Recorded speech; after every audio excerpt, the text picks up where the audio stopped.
I have a couple of Cinelog25s that I really enjoyed, so I decided I'd make a scratch-built Cinelog25 format with my own carbon shrouds and frame, and make a night flying machine. So I got some F1404 T-motor motors, a GEP RC F722 all-in-one board running Betaflight 4.4.2. I added a GPS, SAM M10Q GPS, because I'm flying at night and I might get lost. And you'll see on top there I have an IR illuminator that makes flying at night, as you're going to see, just like flying in daylight. The camera is a Runcam Link digital unit with the Night Eagle FPV camera, black and white camera. But it's been a lot of fun to fly at night. I found that I can go out and buzz around and see nighttime animals, which is kind of neat. This drone was built not as a speed demon. It's built strictly for stability, almost as if you're going to fly it indoor taking video. It's an easy to fly, stable machine. It's tuned down. I've even limited the max thrust on it so that it's much easier to fly, and I can sit around and hover. As you see, if I get hovering a little too low, I stir up all the leaves on the ground, and and if I get too low, it'll actually get up into the props and I'll settle in. But never hurt anything. But the skunk doesn't seem to be too upset with me. He finally does go and hide here in the shed, but that little black dark bar there is to cover up my lat long. So I don't know. I figured if I was going to let the world see it, why they didn't need to know where I lived. Anyway, as you see, he's going hiding up there.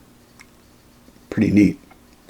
Anyway, so now I'm gonna take off and buzz around. Oh, too low. Anyway, so what the other interesting thing in flying at night, at least here, is the number of bugs is absolutely phenomenal that you see in the air at night. I just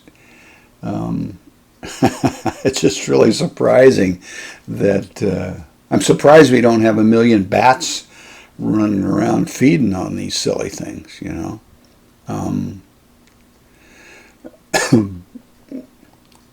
This is one of my early flights. I'm just kind of starting to get used to it.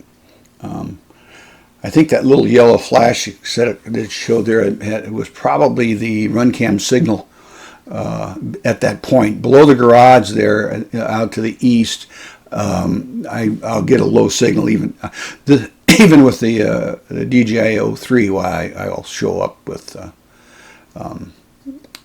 a weak signal at times. Anyway, we're just buzzing around here, getting my money's worth out of my battery. You know, I think I find it. Yeah, I think there's a rabbit.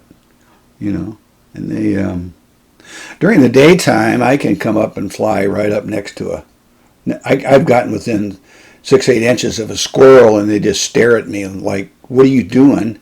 They aren't quite totally scared of me, but they finally they'll take off on me. But it's kind of fun chasing the squirrels in the trees with this thing, you know. And I got lots of squirrels. And at night I got lots of animals. I mean, at night you'll find foxes and raccoons and possums and armadillos, and it's quite a show. I've got a wildlife camera that I keep going, and it's kind of fun to see what all I can see at night. Anyway, well, I saw a number of views on another video, part of this video that I posted earlier, so I thought maybe I would go ahead and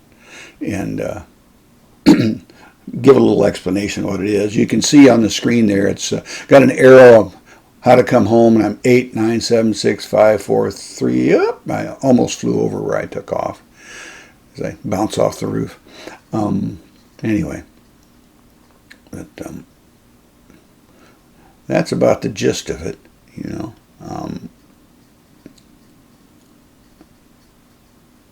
Looks like I'm going to get about a 5-minute flight on it. And that's pretty typical. I don't fly real hard, you know, so I can usually get 5 minutes on a 750 milliamp hour 4-cell. You can see it's holding 16 satellites. That's pretty good. I found that the DJI O3 unit must radiate a bunch of RF because I don't get near as many satellites with that. Anyway, there's my home-built shrouds that are nothing but carbon fiber wrapped on a mold that dissolves.